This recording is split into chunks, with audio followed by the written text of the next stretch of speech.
Diploma নার্সিংকে স্নাতক সমমান মর্যাদা দেওয়ার দাবিতে বিভিন্ন জেলায় মানববন্ধন ও বিক্ষোভ করেছেন নার্সিং শিক্ষার্থীরা।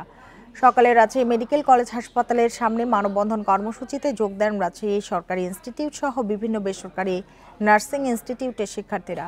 পরে একটি বিক্ষোভ মিছিল নিয়ে সড়ক প্রদক্ষিণ করেন তারা। বরিশালে নগরীর অশ্বিনী কুমার হলের সামনে মিছিল নিয়ে জড়ো হন নার্সিং শিক্ষার্থীরা। বান্ডেল থাকলে প্রতি সেনমানিতে টাকা বাঁচবে। বিকাশ সেনমানি বান্ডেল কিনে জিতুন প্রতি লেনদেনে। টাঙ্গাইল প্রেস ক্লাবের সামনে দাবি আদায়ে ঘণ্টাব্যাপী বিক্ষোভ কর্মসূচি পালন করেন নার্সিং শিক্ষার্থীরা। এক দফা দাবিতে মানববন্ধন ও বিক্ষোভ মিছিল হয়েছে চাঁপাইনবাবগঞ্জ, ঠাকুরগাঁও, হবিগঞ্জ সহ বিভিন্ন জেলায়।